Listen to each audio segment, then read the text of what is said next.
MG public school में धूमधाम से मनी बाबू हरबंस लाल गोयल जी की 102वीं जन्म जयंती। 4 अगस्त को एमजी पब्लिक स्कूल प्रांगण में विद्यालय के संस्थापक अध्यक्ष स्वर्गीय बाबू हरबंस लाल गोयल जी की 102वीं जन्म जयंती धूमधाम के साथ मनाई गई। इस अवसर पर पूरे एमजी परिवार की ओर से उन्हें पुष्पांजलि अर्पित की गई। एमजी परिवार ने बाबू हरबंसल लाल गोयल जी के द्वारा समाज सेवा और शिक्षा के दान के लिए दिखाए गए मार्ग पर चलने का संकल्प दोहराते हुए उनके अधूरे सपनों को साकार करने का प्रण लिया। यहाँ पहुंचे मुख्य अतिथि एमजी चैरिटेबल ट्रस्ट के chairman Satish Chand Goyal, Madhu Goyal, MG world vision school management committee के सचिव Vaibhav Goyal, MG public school management committee के अध्यक्ष भीमसेन कंसल, कमेटी के सचिव विकास गोयल, उपाध्यक्ष विनीत सिंगल और कोषाध्यक्ष रोहित सिंगल के साथ ही अन्य अतिथियों का विद्यालय की प्रधानाचार्य मोनिका गर्ग ने स्वागत किया। सर्वप्रथम विद्यालय प्रांगण में स्थापित बाबूजी की प्रतिमा पर अतिथियों और शिक्षक शिक्षिकाओं ने पुष्पांजलि अर्पित करते हुए उनको याद किया। उसके बाद सांस्कृतिक कार्यक्रम का शुभारंभ हुआ, जिसमें एमजी पब्लिक स्कूल और एमजी वर्ल्ड विजन स्कूल के छात्र छात्राओं ने भजन, गीत व नृत्य प्रस्तुत करके सभी को मंत्रमुग्ध कर दिया। शिक्षिका पूजा शर्मा ने बाबूजी का सुंदर जीवन परिचय कराया तो गीतांजलि शर्मा ने काव्य पाठ के माध्यम से अपनी श्रद्धांजलि अर्पित की। एमजी वर्ल्ड विजन के छात्र छात्राओं ने शिक्षाप्रद गीत तो प्राइमरी विंग के विद्यार्थियों ने सुंदर प्रभु वंदना से समा बांध दिया और प्रत्येक कार्यक्रम के सहारे बाबूजी को स्मरण करते हुए उनको श्रद्धा नमन किया गया। एमजी चैरिटेबल ट्रस्ट के चेयरमैन सतीश चंद गोयल ने कहा कि बाबूजी से मुझे विरासत में समाज सेवा का संकल्प मिला है। जीवन के आखिरी क्षणों तक भी उनको समाज की चिंता ही रही। उन्होंने गंगा घाट और शमशान के लिए सेवा के साथ ही मुझे शिक्षा के दान की विरासत दी है। निर्धन प्रतिभावान बच्चों को शिक्षा के क्षेत्र में आगे बढ़ाने के लिए हमारा प्रयास निरंतर जारी है। बेटियों को शिक्षित बनाने के लिए भी हम हर संभव कदम उठा रहे हैं। एमजी पब्लिक स्कूल के अध्यक्ष भीमसेन कंसल ने अपने विचार व्यक्त करते हुए कहा कि बाबू हरबंस लाल जी सभी के प्रेरणा स्रोत और धैर्यशाली व्यक्ति थे। अपने जीवन में उन्होंने हमेशा ही समाज के प्रति समर्पित रहते हुए सेवा भाव को जीवित रखा। नई पीढ़ी को शिक्षित करने के लिए विद्यालय बनाए और उनके अनुभव तथा आदर्श हमें जीवन पर्यंत शिक्षित करते हुए सेवा करने की प्रेरणा देते रहेंगे। प्रधानाचार्य मोनिका गर्ग ने अपने संबोधन में कहा कि एमजी परिवार और सौभाग्यशाली रहा है जो कि बाबूजी जैसी पवित्र आत्मा का साथ मिला। उन्होंने सुंदर और शिक्षाप्रद काव्य पाठ के सहारे अपनी भाव श्रद्धांजलि अर्पित की।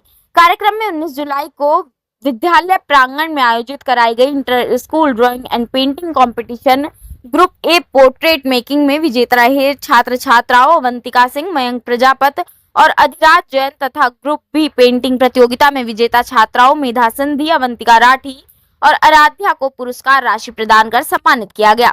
साथ ही स्कूल के सहायक कर्मचारियों शिव कुमार, पूनम, राकेश, मनीष कुमार, सोनी और पूनम को साइकिल और सिलाई मशीन उपहार स्वरूप भेंट की गई।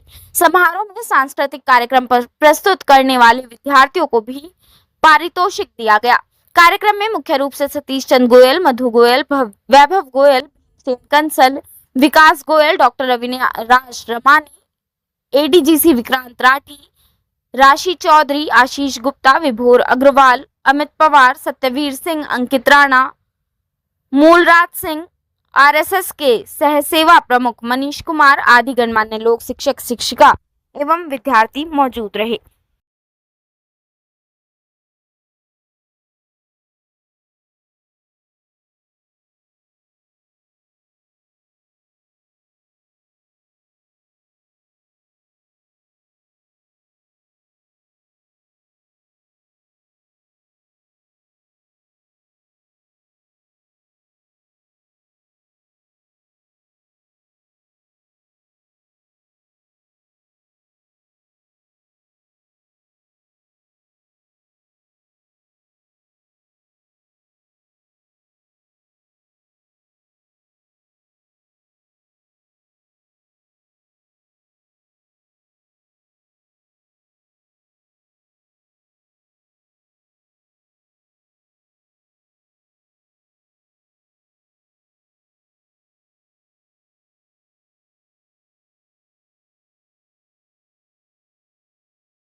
को बहुत सौभाग्यशाली मानता हूँ कि मुझको भी जो है एमजी परिवार में जुड़ने का सौभाग्य मिला है।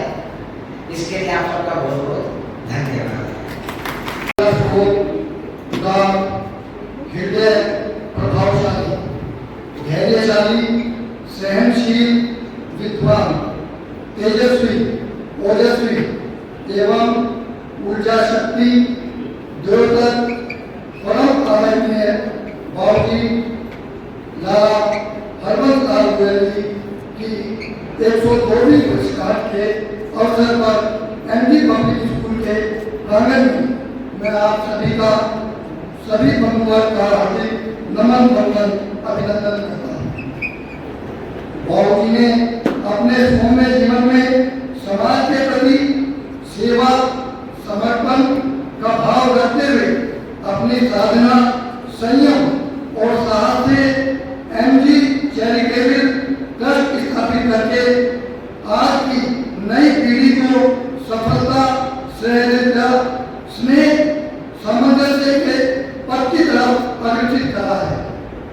उनकी सहिष्णुता, स्थिरता, सत्संग, सद्व्यवहार से मुजफ्फरनगर के ही नहीं वरन आसपास के सभी लोग परिचित हैं। लाला जी द्वारा रखी गई एमजी पब्लिक की बुनियाद से आज समाज के हर वर्ग सद्विवेक, सरलता, सदाशिव, सच्चिदानंद का अभिवर्धन करते पुष्प प्रवर्तित हो रहे हैं।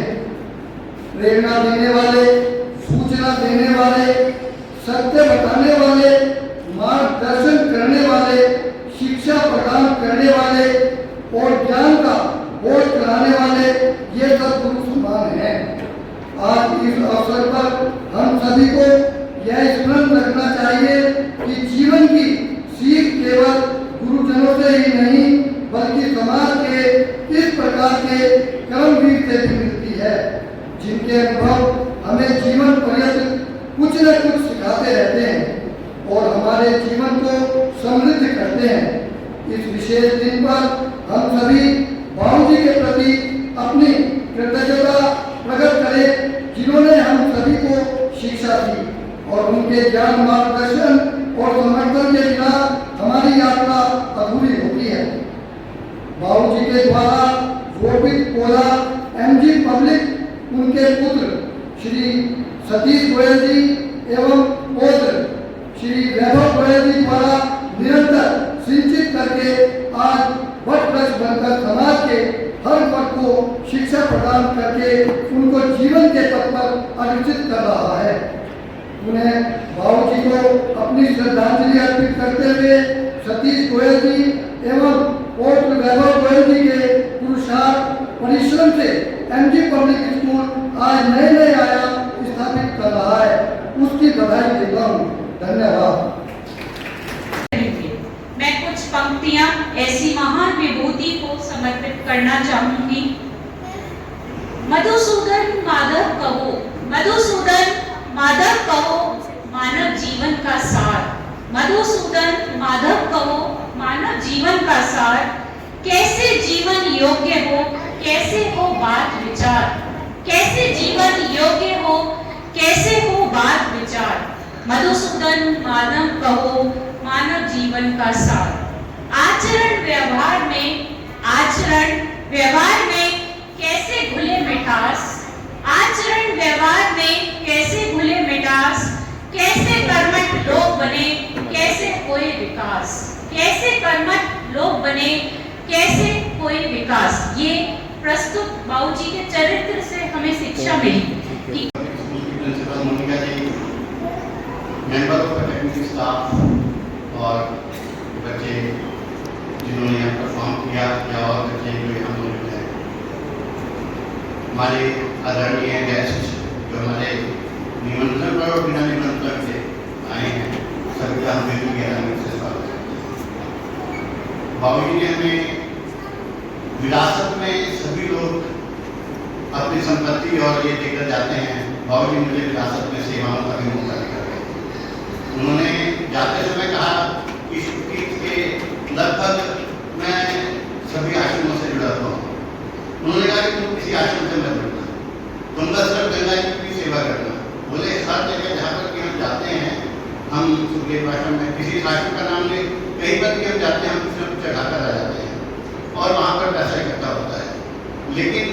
पर जितने आते हैं दुखी लोग जो भी आते हैं, वो वहाँ कोई कपड़े ला जाता है, कोई वहाँ धूप बत्ती कर जाता है, कोई वहाँ गंदगी फैला जाता है, कुछ करता है, वहाँ सेवा कोई नहीं। तो वहाँ पर सेवा की जरूरत है। शमशान घाट पर क्योंकि बाबूजी ने काफ़ी शमशान घाट का डेवलपमेंट किया था वहाँ, तो बाबूजी की इच्छा की शमशान घाट में और जो भी डेवलपमेंट हो सके वो भी डेवलपमेंट होते थे। तो बाबूजी की विरासत में मुझे ये भी लेकर गए, बाबूजी की विरासत में मुझे एमजी पब्लिक जैसा एक ऐसा इंस्टीट्यूट लेकर गए जिस इंस्टीट्यूट की आज भी फीस मुजफ्फरनगर के सभी स्कूलों से सबसे कम है। कारण एक था कि बाबूजी ये चाहते थे कि हम समाज के साधारण से साधारण व्यक्ति तक एजुकेशन को पहुंचा सकें, ताकि समाज के अंदर कोई भी आदमी इस वजह से वंचित न रह जाए जो पैसों की कमी की वजह से वंचित रह जाए। इस बारे में बाबूजी के क्लियर विजन था। इसमें आज से लगभग 2-3 साल पहले मनोज भाटिया जी ने हमारी मदद की थी। एमपी पब्लिक में ही हमारे यहाँ शिक्षण कार्य करते हैं कि दूसरे स्कूलों में कुछ ऐसे साधारण परिवारों के बच्चे जिनको थोड़ा सा फीस देने में दिक्कत थी, उसके अंदर उन्होंने हमारी मदद की थी। लाख रुपया उन्होंने बता दिया था। तो मैं उनसे बताऊंगा कि अगर उन्हें एमपी पब्लिक को भी ठीक है, लेकिन अगर कोई बाहर के साधारण परिवारों के बच्चे आपकी नज़र में आते हैं तो 2 लाख रुपये का बजट मेरे पास है, तो उसके लिए मतलब मेरे को कोई दिक्कत नहीं है। तो और के साथ जो समाज सेवा में लगे रहते हैं वो खुद भी बहुत कुछ करते हैं। इसलिए मेरी ये सोच रहेगी कि अगर वो मैंने मोहन भी 4 दिन पहले कहा था कि भाई मनोज भाटिया से कहो कि लोग जो से रखते हैं जिनको थोड़ा सा भी फाइनेंशियल प्रॉब्लम है, तो आज बाबू की इस जन्मतिथि पर मेरी इच्छा रहेगी कि हमने पहले करते थे कि जो भी बच्चियाँ हमारे स्कूल से पास आउट होकर जाती थी उन बच्चों को हम एक टोकन ऑफ रेस्पेक्ट, एक टोकन ऑफ याद, कोई इस स्कूल से गई हैं तो एक 2100 रुपये की एफडी देते थे, क्योंकि ताकि ये तरह से कन्यादान हुआ स्कूल की तरफ से बच्चियों को कि ताकि बच्चों की शादी में 1-5 साल की एफडी बन गई, ठीक है, लगभग 5-6 साल में बच्चे शादी के काबिल हो जाते हैं, तो उस टाइम वो 2100, 3100, 4100 से जो भी हो जाएंगे। तो उसी परंपरा को आगे बढ़ाते हुए आज उसी की शुरुआत है। तो उसमें कुछ बच्चों की आज बन गई, कुछ की कल कर जाएगी, कुछ की आगे तो ये सभी बच्चों को जाती रहेगी। तो ये एक जो परिकल्पना, क्योंकि बाबू की जितना वो करते थे, जो सब सुनते थे, उसका हम एक अंश भी नहीं कर पा रहे। मैं ये भी मानता हूँ हम एक अंश भी नहीं कर पा रहे। हम कहते गुस्सा कर जाते हैं। बाबू का गुस्सा नाम की चीज़, मुझे पता है इनका गुस्सा नाम की जो चीज़ होती है। तो उन सब चीज़ों को करते हुए मैं बाबू को नमन करता हूँ और इस सभा में आए सभी शिक्षकों का, अभिभावकों का, अपने गेस्ट का बिल्कुल गहराई से अभिवादन करता हूँ। धन्यवाद। जय भारत, जय हिंद। एमजी पब्लिक स्कूल में पुण्यतिथि को लेकर एक प्रोग्राम किया गया, तो क्या कहें? आज हम यहाँ बाबूजी की 102वीं जन्मतिथि मना रहे हैं। मेरा ये मानना है कि जैसे हर माँ बाप अपनी विरासत में बच्चों को धन संपदा देकर जाता है, बाबूजी ने अपने दोनों बेटों को विरासत में अपनी धन संपदा के अलावा उन्होंने दान, धर्म और इसकी शिक्षा दी। बड़े भैया राम गोयल गंगा जी में, ऋषिकेश में सेवा करते थे, क्योंकि ये गंगा जी पर हम अपने घाटों पर देखते हैं कि गंदगी तो कोई कपड़े छोड़ जाता है, कोई हवन करके वहाँ पे वो कर जाता है, कोई कुछ कर जाता है और उसकी वजह से वहाँ गंदगी काफ़ी फैल जाती है। तो बाबूजी की ये इच्छा थी कि वहाँ चूँकि जो नहाने वगैरह आते हैं और चूँकि वहाँ पर कोई चढ़ावा बढ़ावा विशेष नहीं आता, तो ऐसी जगह पर सेवा की जाए जिस जगह पर आप मतलब कि समाज की, क्योंकि वहाँ दुखी लोग आते हैं, किसी को किसी चीज़ की पीड़ा है, किसी को किसी हर्ष उल्लास के लिए भी आते हैं। तो वहाँ की बाबूजी देखते थे कि राम भाई ने ऋषिकेश में गंगा जी की सेवा में और यहाँ ये, इसी तरह से बाबूजी ने कहा कि भाई कुछ आप बहुत कुछ नहीं कर सकते, लेकिन जो भी आप कर सकते हैं, जैसे यहाँ होम्योपैथिक एक डिस्पेंसरी बाबूजी अपने जीवन काल में चलाते थे। जाते समय उसकी जिम्मेवारी वो बड़े भैया के बेटे को विकास को देकर गए कि ये चलती रहे और उसे हम चला रहे हैं। और उसके बाद आई कैंप यहाँ लगता था, बाबूजी 20-25 साल पहले से लगा रहे थे, आज भी वो आई कैंप प्रभु कृपा से लगता है। तो इसके अलावा यहाँ मानसिक रोग के पीड़ितों का भी इलाज शुरू हो गया है। इसके अलावा जैसे मैंने बताया कि बाबूजी का ये था कि भी वो तो तीर्थ के सभी आश्रमों से जुड़े हुए थे, लेकिन उन्होंने मेरे से कहा कि बाकी आश्रमों में तो पैसा बहुत है, आता रहता है, पैसा नहीं है तो गंगा जी पे नहीं है, और वहाँ पर गंदगी ज़्यादा है, और जो लोग आते हैं तो हम फिर भी हम उतनी नहीं कर पाते जितनी वहाँ की आवश्यकताएँ हैं। कोशिश बहुत होती है कि भी हम अधिक से अधिक क्या सेवा कर सकते हैं। अभी मैंने उसमें रोहित को भी अपने साथ जोड़ा है, विनीत को भी जोड़ा है कि ताकि हम वहाँ पर और अच्छे से कार्यों को कर सकें। वहाँ हमारा अन्न क्षेत्र भी चल रहा है, आगे भी हम और कोशिश करेंगे कि हम उसे और अच्छे से कर सकें। शिक्षा के बारे में बाबूजी का ये एक क्लियर विज़न था कि जो साधारण परिवारों के बच्चे हैं उनको भी शिक्षा का हक है। तो आज भी हम यहाँ पर जो सिंगल मदर बच्चे हैं, विडो या डाइवोर्सी महिलाओं के साथ, तो उन बच्चों को उनको थोड़ा सा भी पढ़ना होगा कि भी 60-70% मार्क्स लाने होंगे तो उनकी फ़ीस फुल तक माफ़ होती है, ताकि बच्चे आगे को बढ़ें। बच्चों को इस वजह से कि भी उनके पास पैसे नहीं हैं, इस वजह से तो बाबूजी हमें ये विरासत में देकर गए, लेकिन इतना ज़रूर है कि जो वो करते थे हम उसका लेश मात्र कर रहे हैं, ये मुझे मालूम है। बच्चे ने परिस्थितियाँ फेस की हैं, कैसा? देखिए, आज इतवार के दिन बच्चे आए, उन्होंने यहाँ पर अपने प्रोग्राम दिए, बहुत अच्छा लगा। अब मुझे भी ये थोड़ा सा लगा कि भी बच्चों को कोई टॉफ़ी चॉकलेट तो दे ही दो, तो मैंने इन बच्चों के लिए कहा है कि भी थोड़ा सा इन्हें पारितोषिक दे दिया जाए, ताकि ये बच्चे यहाँ आए हैं, अपना खेल कूद लेंगे, खुश हो जाएंगे। क्या संदेश देना चाहिए बच्चों कि समाज के हर आदमी को ये कोशिश करनी चाहिए कि जो भी हम देखते हैं, जहाँ तक संभव हो, हम दिन में ये कोशिश करें कि हम एक आध पीड़ित आदमी की कोई सेवा कर सकें, हम किसी का कुछ ना कुछ कर सकें। जब हम रात को बिस्तर पर जाएं तो हमें ये ज़रूर आकलन करें कि हमने आज क्या अच्छा किया और क्या खराब किया। धन्यवाद।